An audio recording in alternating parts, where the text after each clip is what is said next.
இப்போ நாங்கள் நிறைய பேர்த்த வந்து சாக்கடையில் படுத்திருப்பாங்க, மலங்களில் கூட படுத்திருக்காங்க, குப்பை தொட்டியில் படுத்திருக்காங்க. ஸோ இந்த மாதிரி அவங்க மேலே எறும்பு மொய்க்கும், ஈ மொய்க்கும், நெருங்க முடியாது, பயங்கரமாக வாடடிக்கும்.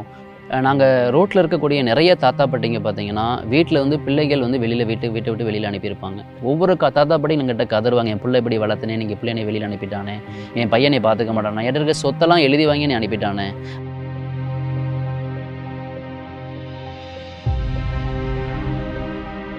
நிறைய பேர்த்த வந்து அவங்களுக்கு வந்து வேலை வாங்கி கொடுத்துருக்கோம். அவங்களுக்கு நாங்கள் ஹோம்லேயே அவங்களுக்கு வந்து நாங்கள் ஸ்கில் டெவலப்மெண்ட் ட்ரைனிங் கொடுப்போம். சிலர் இறந்துட்டாலுமே அதை நாங்கள் முறைப்படி ப்ரொசீஜர் படி எடுத்து அவங்கள வந்து முறையான அனுமதியோடு அவங்களை எடுத்து நாங்கள் வந்து ப்ராப்பராக அடக்கமும் நாங்களே பண்ணி அவங்களுக்கு ஒரு இறுதி சடங்கை நாங்களே எடுத்து செஞ்சிட்ருக்கோம்.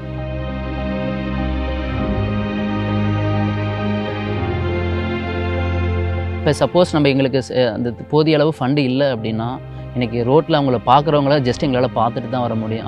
எங்களால் ரெஸ்க்யூ பண்ண முடியாது. அவங்களுக்கு 3 வேளை ஃபுட்டு எங்களால் கொடுக்க முடியாது. அவங்களுக்கு மெடிக்கல் சப்போர்ட் எமர்ஜென்சி டைமிங்கில் எங்களால் சில சப்போர்ட்ஸ் எங்களால் பண்ண முடியாது. ஸோ பீப்புளோட சப்போர்ட் அதிகமாக இருந்துச்சுன்னா நிறைய உள்ளங்களை காப்பாற்ற முடியும்.